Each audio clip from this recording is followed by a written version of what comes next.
Fourth views, चौथा विचार, बाकी ठीक।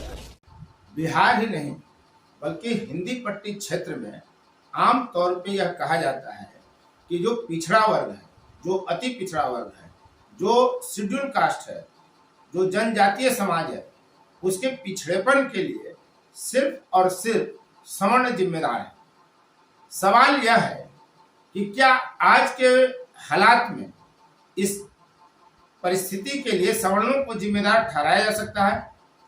हम बात बिहार के संदर्भ में करेंगे, बिहार के आंकड़े की बात करेंगे और बिना आंकड़े जुबानी जमा खर्च वाली स्थिति नहीं है इस रिपोर्ट में। इस रिपोर्ट में हम आपको बताएंगे बिहार मंत्रिमंडल के आंकड़े को लेकर, बिहार में जो बजटीय प्रावधान किया गया उसके आधार पर बिहार में सबसे धनिक यादव है और उसके बाद दूसरे नंबर पर 3% आबादी वाली कुर्मी जाति। क्या है पूरा मामला और क्या सामाजिक न्याय और न्याय के साथ विकास की जो यात्रा बीते 33 वर्षों से बिहार में चल रही है उसका फर्क पड़ा? क्या वास्तव में सामाजिक न्याय न होने के लिए या न्याय के साथ विकास न होने के लिए सवर्ण जिम्मेदार है? हो सकता है सवर्ण जिम्मेदार रहे होंगे, लेकिन अब यह बात कहना न्याय संगत तो कतई नहीं है, क्योंकि 33 वर्षों से बिहार में किसकी सरकार है? आप देख रहे हैं फोर्थ व्यूज, मैं उपेंद्र कश्यप। बीते 33 वर्षों से बिहार में लालू प्रसाद यादव, उनकी धर्मपत्नी राबड़ी देवी, फिर नीतीश कुमार, फिर जीतनराम मांझी और फिर नीतीश कुमार, यानी यादव, कुर्मी और थोड़े वक्त के लिए इस 33 वर्ष के कार्यकाल में दलित जीतनराम मांझी की सरकार रही।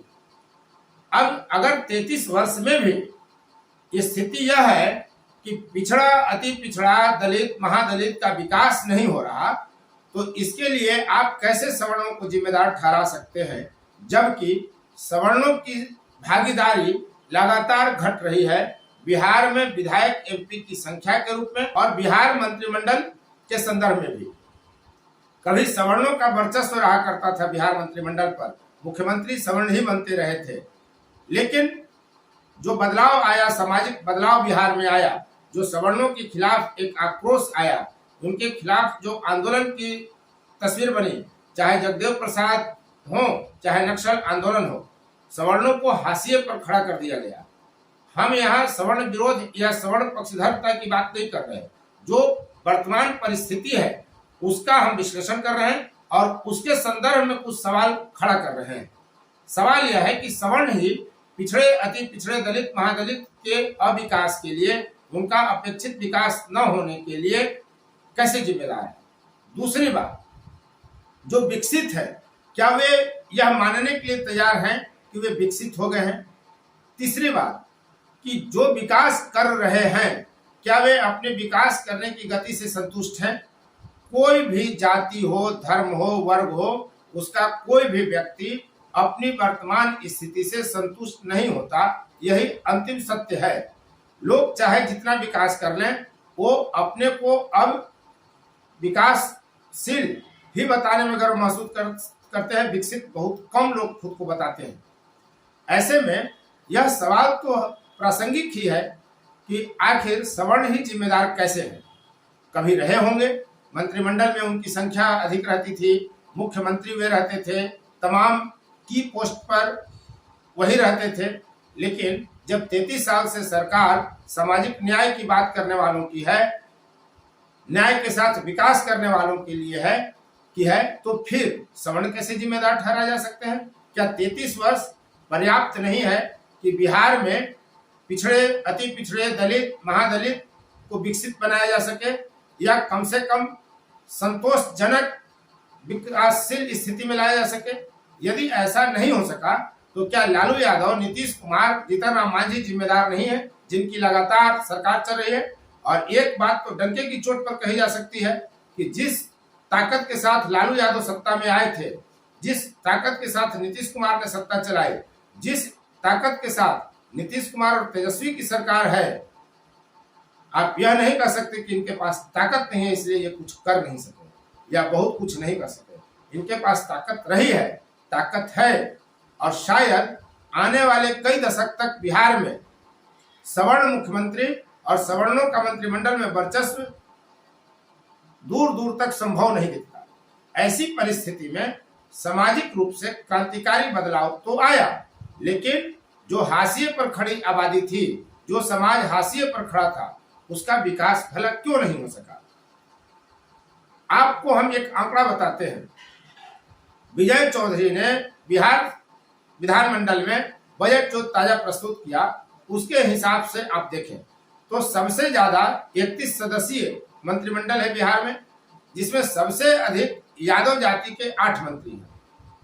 इतनी संख्या किसी दूसरी जाति वर्ग समुदाय का मंत्री का नहीं है। फिर यादव कैसे कह सकते हैं कि सरकार नीतीश कुमार की है? कैसे कह सकते हैं कि तेजस्वी यादव कमजोर है? जबकि जब भाजपा और नीतीश कुमार की सरकार थी तो भाजपा के उप मुख्यमंत्रियों की जुबान सिल गए थे, बोलते नहीं थे। लेकिन जब से महागठबंधन की बिहार में सरकार आई है, यादव खुद को या अपने नेता को कमजोर बताकर बचने का रास्ता सहजता से स्वीकार नहीं कर सकता। बिहार में 8 यादव मंत्री हैं और बजट का सबसे बड़ा हिस्सा यानी 1,03,483 करोड़ यादव मंत्रियों के पास है। ये 6 डिजिट में है और किसी भी जाति वर्ग और समुदाय के मंत्रियों के लिए 6 डिजिट में राशि का प्रावधान नहीं किया गया है। बिहार में 15% यादव जाति मानी जाती है। 243 विधायक हैं, जिसमें 21% यानी 52 विधायक यादव जाति से हैं और मंत्रिमंडल में इनका 26% हिस्सेदारी है।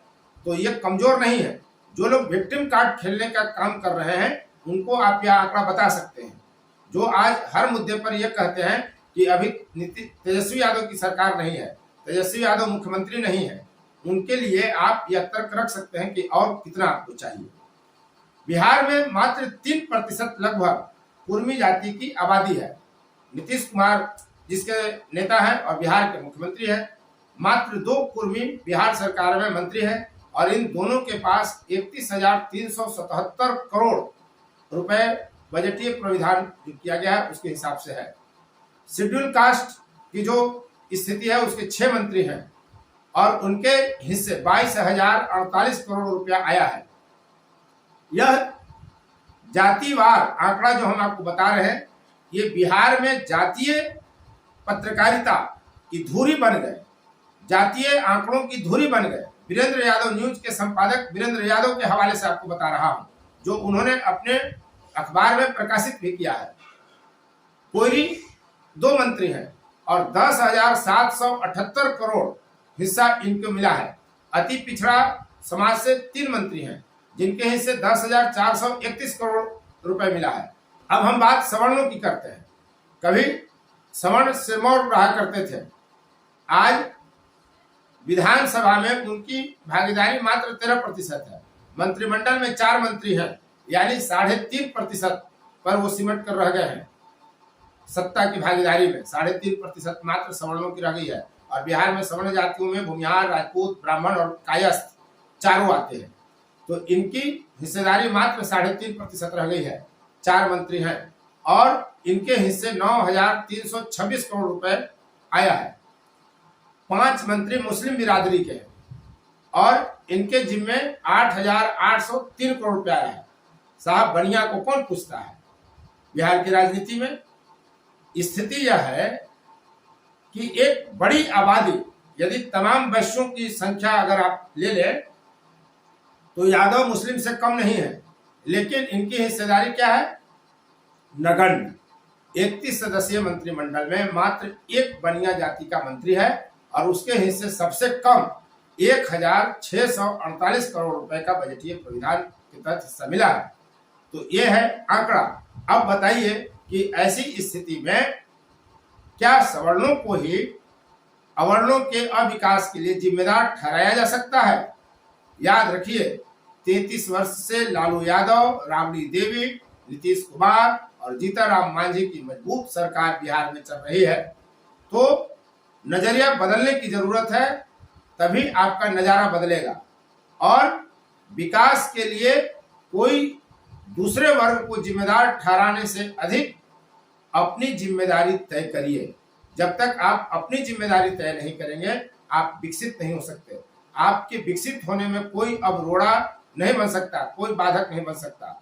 जरूरत इस बात की है कि आप अपने को प्रतिभावान बनाइए और अपनी प्रतिभा का इस्तेमाल करिए, आगे बढ़िएगा।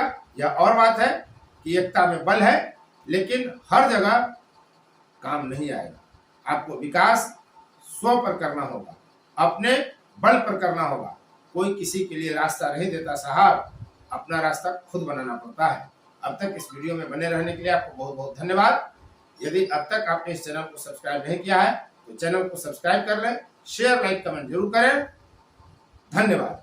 जय हिंद।